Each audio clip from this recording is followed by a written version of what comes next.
Hello world! I am back today. I'm Renee and I'm Emma.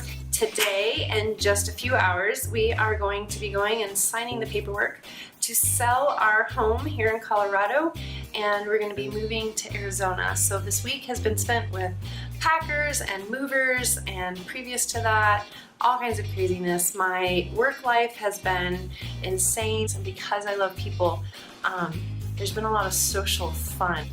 And in amongst this busyness of life, I just was recognizing a few weeks ago how I wasn't doing the things that actually feed me and keep me sane.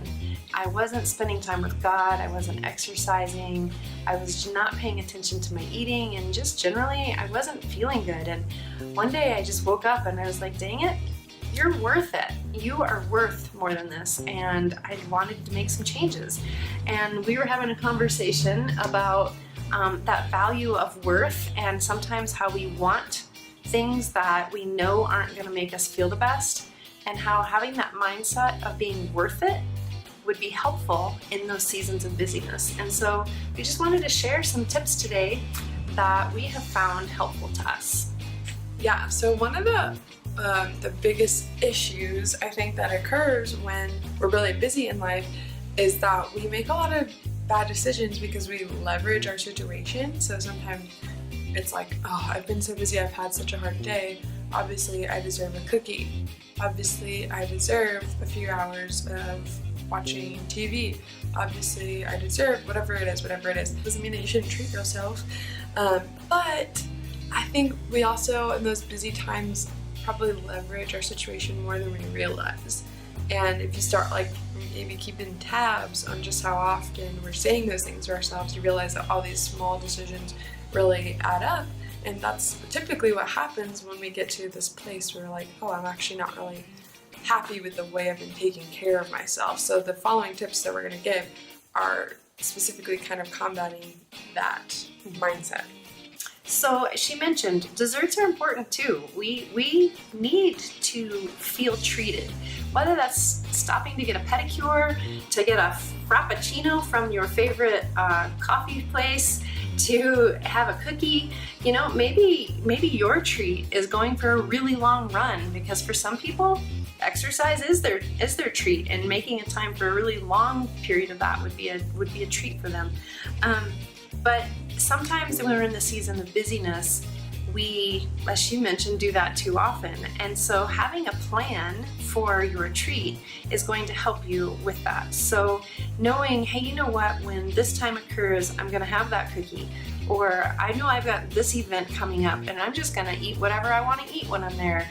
Or I'm gonna take the time at this point during the week to get my pedicure, will help us when we're in that space of busyness, instead of feeling like, well, I deserve what I want right now, to remember, wait a minute, I've got this coming up, and even though it's hard right now, I'm gonna do the thing that I know that I won't regret later, because nobody ever regrets making the right choice.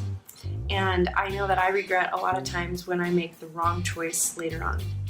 If there are things in your life that you're like, okay, I don't always want to go back to those things, and I want to look at going on a walk with a friend as the experience that I get to look forward to, then you end up having a lot more of those experiences that are actually impacting you and giving more health into your life. Another thing is just scheduling a workout in your busyness.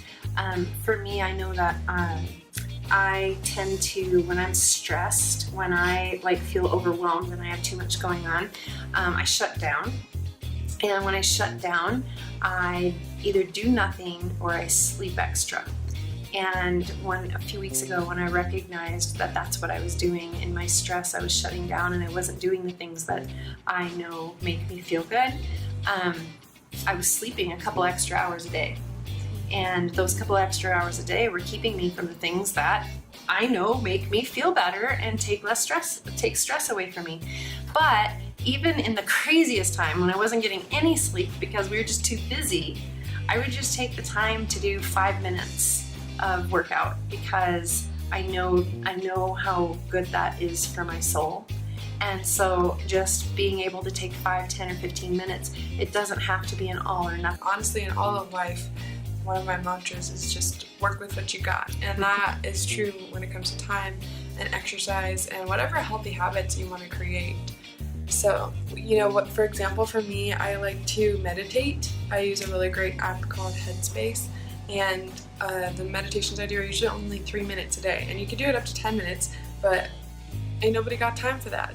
At least I don't have time for that. So a lot of times I just do the 3-minute meditation, but it's so helpful to me to really just have that time to clear my head and work with that. And so even with my knee injury, I dislocated my knees a few months ago, and I'm still in physical therapy for that. So I can't do everything that I want to do, and I don't work out as much as I used to, but still being able to do what I can, whether that's just 5 minutes here and there, you're waiting for something in the microwave, or doing a few push-ups or whatever, all of that really adds up. Just like all of the little bad choices we make can really add up to putting us in an unhappy space, all of the little good choices we make really add up and can put us in the space that we want to be in.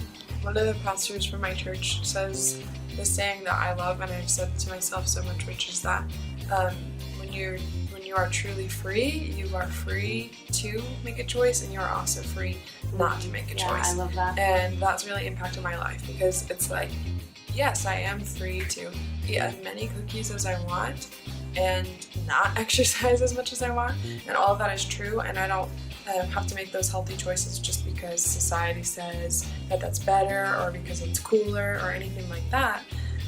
But also, I am free to refrain from eating more cookies than is actually good for me and that I don't really want, deep down.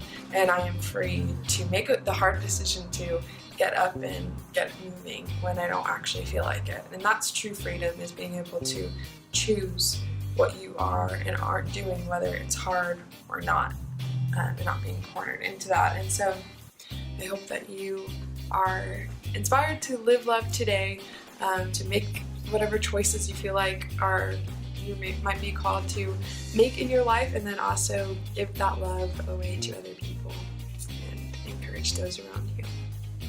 Bye! Bye.